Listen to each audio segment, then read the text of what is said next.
Assalamualaikum warahmatullahi wabarakatuh.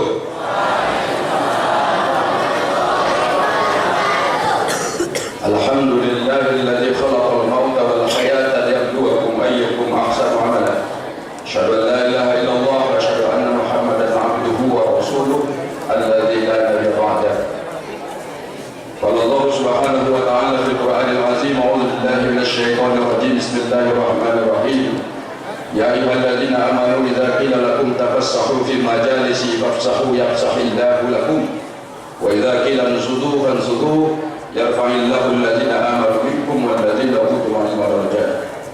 Amma ba'du, yang saya muliakan, yang saya hormati dan sangat saya banggakan, Bapak Profesor Dr. Haji Muhammad Amin Rais, mantan Ketua Umum PP Muhammadiyah. Yang saya hormati Bapak Bupati Garut, yang dari pidatonya tadi insya Allah warga Muhammadiyah sangat paham dan mafhum bagaimana untuk pilkada yang akan datang. Yang saya hormati ayahanda pimpinan daerah Muhammadiyah, Bapak Pengasuh, Kepala Pengasuh Pondok Pesantren Darul Arqam, Saudara Khairuddin, mitra saya di DPR RI yang kebetulan di Komisi 4, karena dia di Komisi 4 maka nggak jadi bicara, yang cocok di sini Komisi 8. Dari Bapak dari anggota DPRD Provinsi, kawan-kawan aktivis Partai Amanat Nasional, saya lihat ada yang ikut duduk bersama jamaah di sana itu, yang juga tentu saja merindukan nasihat-nasihat yang akan disampaikan oleh ayahanda Profesor Dr. Haji Muhammad Amin Rais. Bapak-bapak, ibu-ibu, saudara-saudara, sebetulnya anggota DPR itu sibuk, Pak. Itu bukan ada-ada, memang saya juga tahu setelah jadi anggota DPR. Kalau dulu saya nggak tahu betul-betul sibuk. Tetapi memang kemarin pas waktu mau berangkat ke sini, saya ditelepon oleh ayahanda Profesor Dr. Haji Muhammad Amin Rais untuk ikut mendampingi, sebetulnya bukan untuk bicara. Saya juga heran kenapa mesti harus didampingi. Akhirnya saya menyadari dua hal. Yang pertama, mungkin sebagian di antara kita belum mengenal bahwa saya ini adalah mantan Ketua Umum Pimpinan Pusat Pemuda Muhammadiyah. Itu periode yang lalu, Pak, belum lama, baru 1 tahun saya jadi Ketua Umum. Kemudian yang kedua, mungkin karena saya adalah Ketua Komisi 8. Ketua Komisi 8 ini, Komisi 8 itu adalah komisi yang membidangi Kementerian Agama, Kementerian Sosial, BNPB, dan Kementerian Pemberdayaan Perempuan dan Perlindungan Anak, Basnas, Badan Wakaf, dan seluruh yang terkait dengan unsur-unsur yang ada di bawah keempat kementerian lembaga itu. Tadi Pak Bupati sebetulnya sudah paham betul itu, jadi begitu menyebut bahwa kita ini itu segala macam itu sudah paham. Hadirin yang saya hormati dan muliakan, saya mungkin tausiah nanti kita serahkan kepada Pak Amin. Saya hanya bercerita, Pak.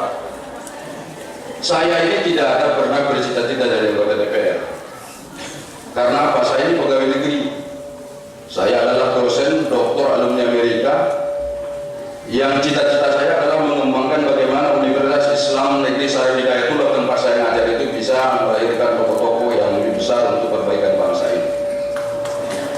Tetapi setelah saya bergaul cukup lama dengan kawan-kawan, terutama saya sering mengikuti kiprahnya Profesor Amin Rais, saya melihat bahwa memang dosen itu sangat penting, Pak. Tetapi biasanya manfaat dari dosen itu hanya berputar pada lingkungan kampusnya itu sendiri. Alhamdulillah jika ada 2-3 orang yang akan lahir jadi tokoh-tokoh nasional. Begitu saya mempelajari, ternyata manfaat orang menjadi anggota DPR dan politisi itu jauh lebih besar dibandingkan dari hanya sekedar bermanfaat di dalam kampus. Itulah mungkin sebabnya mengapa Profesor Dr. Amin Rais yang juga dulu dosen, juga dulu pimpinan pusat Muhammadiyah, ingin keluar dari situ memperluas radius perjuangannya di dalam konteks perjuangan kebangsaan. Andai kata kemarin Pak Rudi kita menang tahun 2004 itu, ya, ini Indonesia mungkin tidak seperti ini. Indonesia mungkin sudah setara dengan Australia. Tetapi memang itulah jalan Allah, jalan Tuhan. Tadi dibacakan oleh pimpinan Ma'had, Qulillahumma malikal mulki tu'til mulka man tasha' itu tadi. Akhirnya memang belum rezeki kita pada waktu itu. Tetapi kita berharap ke depan bahwa umat Islam yang betul-betul militan keislamannya harus memimpin bangsa Indonesia. Tidak boleh tidak.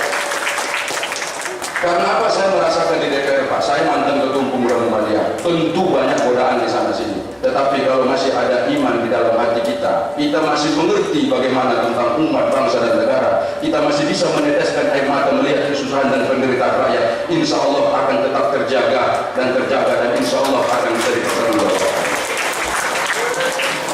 Maka itulah sebabnya saya ingin menjelaskan kepada kita semua betapa pentingnya menjadi politisi itu. Karena apa saja belakangan ini di tengah masyarakat itu banyak orang yang tidak suka dan betul-betul benci, bahkan sangat benci dengan anggota DPR itu. Sungguh sangat tidak terhormat jadi anggota DPR hari ini. Itu harus dirubah, Pak. Tidak semua anggota DPR seperti itu. Tidak semua. Kenapa saya katakan penting? Coba nanti para muallim, para al-asatidz yang ada di sini baca buku yang ditulis oleh Ibnu Taimiyah. Di dalam buku itu kan disebut, atau judul bukunya itu As-Siyasatus Syar'iyyah fi Islahi ar-Ra'i wal Ra'iyah. Coba Bapak lihat nanti di sana itu akan ditemukan apa sih tujuannya orang berpolitik. Tujuan berpolitik itu menurut Ibnu Taimiyah hanya ada dua, Bapak Ibu Saudara. Yang paling tinggi itu adalah hirasatud din. Bagaimana kita berpolitik itu bisa menjaga kepentingan agama agar agama Islam tetap menjadi dominan dan penguasa di Republik ini. Bapak Ibu Saudara coba lihat, kalau misalnya penguasanya itu betul-betul mengerti tentang Islam, tidak usah dipanggil. Itu tadi Pak Bupati langsung memberi sumbangan. Tapi kalau memang tidak mengerti dan paham tentang dakwah Islam, tidak mengerti betapa pentingnya pesantren Darul Arqam ini dalam konteks membangun manusia Indonesia, belum tentu bisa seperti itu. Hari ini coba Bapak lihat Saudara, BNPB mengatakan ada 9 pondok pesantren yang diduga melakukan aktivitas terorisme. Bapak Ibu Saudara coba lihat, yang pertama sekali mengatakan dan ingin mengoreksi itu adalah Ketua Komisi 8.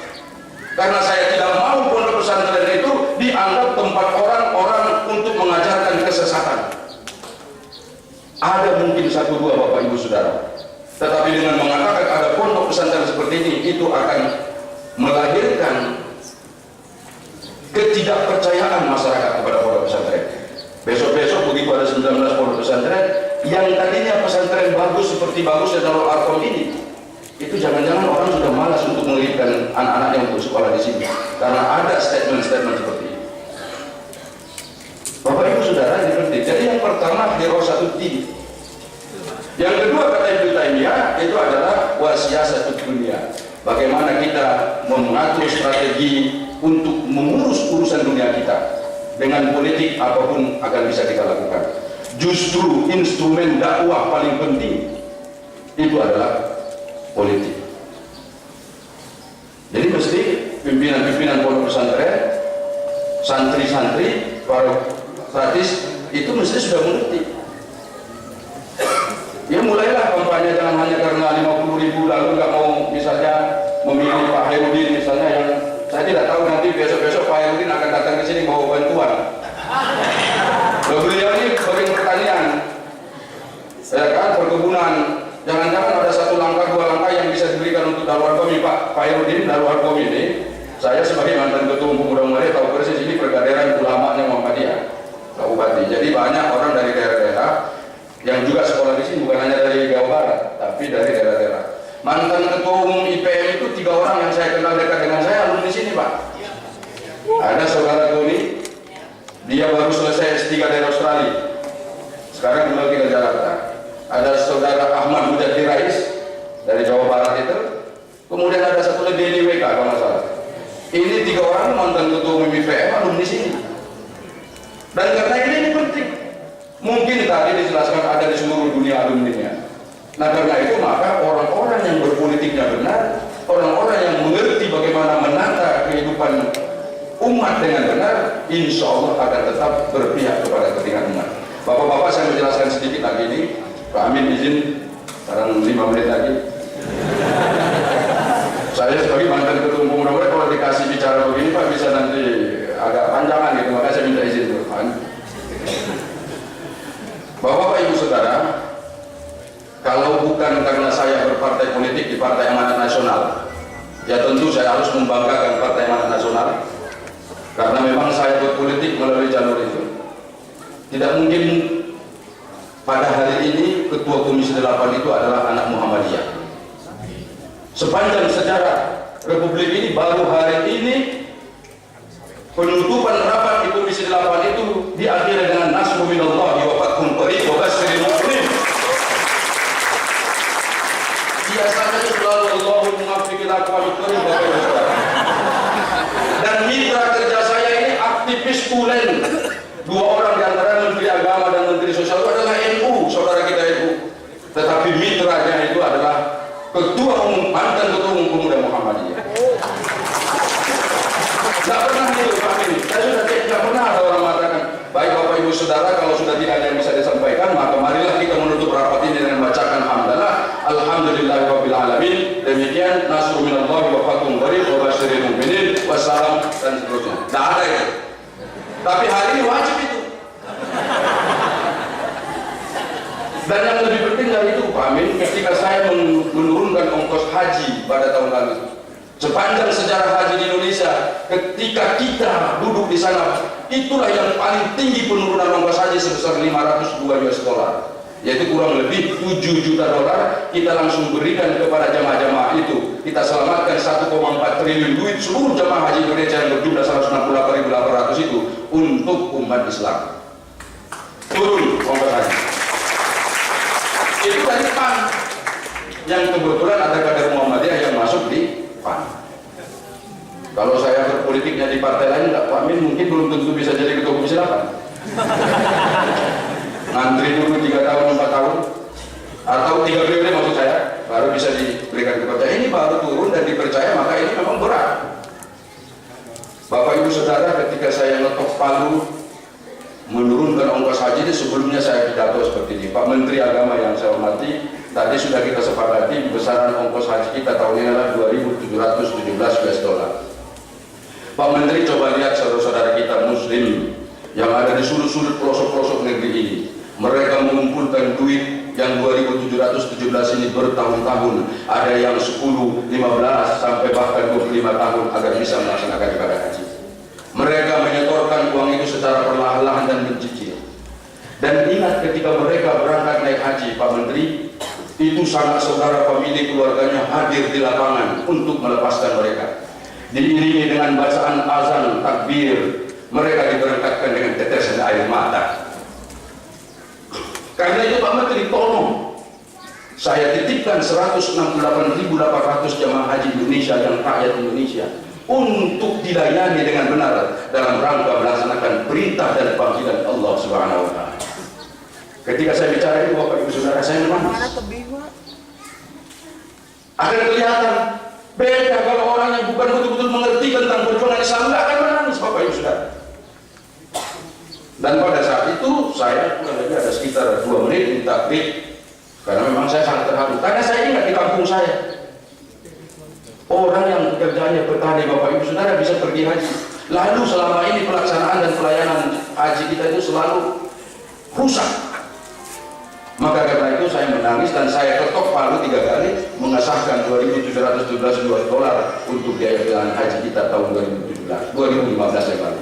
Tahun ini Menteri Agama nggak berani lagi menaikkan karena sudah 2.717. Kemarin datang ke kantor sudah mengusulkan tetap, artinya dia naik. Tetapi begitu saya periksa, betul bahwa ongkos haji untuk jamaahnya dikurangi, tetapi simpanan bunga bank atau katakanlah profit sharing yang ada di bank-bank sukuk itu ternyata dinaikkan 1 triliun. Nah, ini harus kita periksa. Ya, kita harus periksa. Nah, ini betapa pentingnya. Ini baru urusan haji, belum lagi urusan tadi Departemen Sosial, Pak, bencana alam dan lain sebagainya. Pak Bupati, kalau tiba-tiba ada bencana alam sini yang Bapak tidak punya anggarannya, lapor ke saya, Pak. Serius. Lapor ke saya, insya Allah itu kalau memang tiba-tiba, namanya darurat, Pak, tanggap darurat, Pak, lapor ke saya, insya Allah ada dananya itu Pak 2 triliun yang siap disiapkan oleh pemerintah. Dan itu hanya kalau tanggap darurat. Itu bisa kita siapkan. Kemudian bapak-bapak ini, saudara-saudara, guru-guru, muallimin, saya mau jelaskan, pemerintah kita ini lucu. Ada guru-guru madrasah, pondok pesantren, karena saya tahu persis, karena saya bekerjanya itu diberi sertifikasi karena program yang dibuat oleh pemerintah sendiri. Tetapi sampai hari ini pemerintah kita itu masih utang 3,4 triliun untuk membayar sertifikasi guru, pondok pesantren dan madrasah se-Indonesia. Waktu itu saya tanya, mengapa kok negara sebesar Indonesia yang dihuni 250 juta rakyat Indonesia kurang lebih itu, kemudian sumber daya manusianya, sumber daya alatnya yang begitu banyak dan luas di Indonesia ini, mengutang kepada guru. Utang kepada, kalau utang ke luar negeri itu masih biasa, ini utang kepada guru. Lalu karena itu kami, Pak Bapak Ibu, saya tanya Pak Menteri, kenapa itu tidak dianggarkan? Ini tugas saya sekarang berat dalam bidang pendidikan adalah menyeimbangkan anggaran pendidikan nasional dengan pendidikan agama. Tidak fair, Pak, di dalam konstitusi disebut 20%. Dulu ketika ayahanda Profesor Amin Rais melakukan amandemen undang-undang, perjuangan untuk mendapatkan 20% itu besar sekali. Itu jasa beliau luar biasa. Tetapi hari ini prakteknya itu untuk pendidikan agama itu sangat rendah. Bayangkan, dana pendidikan itu sudah ada di dekonstruksi, Pak. Di kabupaten provinsi sudah ada. Kemudian di pusat saja untuk Dikbud pendidikan dasar menengah itu sekarang anggarannya hampir 1 triliun hanya untuk bikin program-program pembinaan guru, pembinaan dosen dan sebagainya. 100 triliun. Di diktinya pendidikan tingginya ada 100 triliun. Berapa pendidikan? Berapa dana pendidikan agama untuk pondok pesantren, perguruan tinggi Islam, kemudian yang lain sebagainya? Coba Bapak Ibu Saudara, itu hanya berjumlah 43 triliun. Sudah termasuk gaji guru, gaji dosen pegawai negeri. Sementara yang 100 triliun tadi hanya program biasa, Pak. Golongan gaji kan sudah didekonstruksi. Mana coba? Siapa yang mengerti masa depan pondok-pondok pesantren seperti ini? Makanya Pak Kepala Pondok Pesantren akan saya minta bantuan supaya ini, dari angka yang saya sebut itu memang saya akan miris, Pak. Banyak sekolah-sekolah Muhammadiyah itu di seluruh Indonesia yang datang pada saya, kadang-kadang mereka kecewa. Kecewanya kepada saya itu seperti ini nggak kecewa pada saya. Memang uangnya tidak ada. 43 triliun itu 7 triliun diantaranya dana bos, Pak. Ya kan, ini saya jelaskan ini. Kemudian gaji guru-guru, gaji dan sebagainya, akhirnya nanti untuk program itu mungkin paling 1 triliun. Itu sudah nanti termasuk RKB, uang kelas baru dan lain sebagainya. Ini masih saya akan perjuangkan bagaimana caranya agar anggaran pendidikan Islam itu dinaikkan supaya jangan dituduh kita penyebar terorisme di Indonesia ini. Karena itu Bapak Ibu Saudara, saya intinya nanti kalau saya jelaskan masih banyak cerita, walaupun baru 1 tahun 3 bulan dari anggota DPR ini, masih banyak cerita-cerita lika-liku di sana sini. Nanti kalau ada ketemuan kita datang lagi, makanya diundang lagi, Pak. Ini kan bukan forum saya, ini forumnya Pak Amin, saya cuma nyolong aja gitu. Jadi kembali lagi kita bercerita lagi, banyak cerita di sini. Inti yang ingin saya sampaikan adalah Bapak Ibu Saudara, kalau ada kader-kader kita memang yang jago, yang bisa untuk berpolitik, salurkanlah itu berpolitik. Orang Muhammadiyah ini sekarang nggak ada apa-apanya Pak politik. Hanya Pak Amin yang konsisten di dalam ini. Kalau Pak Amin sudah nggak ada, bagaimana? Coba bayangkan, kalau misalnya jalur politik ini kita tinggalkan, maka struktur dan kekuasaan di negeri ini akan direbut oleh orang lain. Karena itu di pesantren ini saya ingin juga misalnya ada kader-kader yang memang kalau mengerti dia berorganisasinya bagus dan lain sebagainya itu, dan mengerti bagaimana mengurus negara itu harus dipupuk juga. Jangan semuanya jadi ustaz. Begitu ada universitas jadi ustaz, bilang ustaz, jangan. Kalau bisa itu ke politik, supaya mereka bisa mengurus kita dengan baik. Nah karena itu sekali lagi saya minta yang politik juga disiapkan. Nah karena itulah kami memang dari Partai Amanat Nasional insya Allah akan tetap ikut arahannya Profesor Dr. Haji Muhammad Amin Rais. Apa yang tadi disampaikan oleh Pak Pimpinan Pengasuh Pesantren ini, ada 5 tadi konsep itu, insya Allah juga akan menjadi bagian dari perjuangan di Partai Amanat Nasional. Karena itu maka kita meminta bahwa nanti Bapak-Bapak semua itu mengerti bagaimana memposisikan diri di dalam pilkada, di dalam pileg, bahkan pilpres nanti yang sekaligus dilaksanakan pada tahun 2019. Nah ini mungkin nasihat saya, mana tahu kita tidak ketemu lagi. Jadi kalau ada nanti Pak, ini sebelum saya akhiri, saya mau minta bantuan ini, jangan ngomong saya bawa tenaga ahli saya, langsung bicara dengan dia, nanti kalau disambung ini dari Garut, insya Allah pasti akan saya titipkan begitu. Pak Bupati juga gitu Pak, kalau ada yang berhubungan dengan Depsos, BNPB, Menteri Pemberdayaan Perempuan, kemudian Kementerian Agama Pak, nanti utus saja ke kantor saya punya TA di sana, insya Allah yang mungkin saya bawa ke sini demi kebaikan dan kepentingan umat, insya Allah dengan ikhlas akan saya perjuangkan. Gitu. Jadi saya akan menyampaikan. Demikian Bapak Ibu Saudara yang bisa sampaikan, mohon maaf bila ada kata yang kurang berkenan. Wassalamualaikum warahmatullahi wabarakatuh.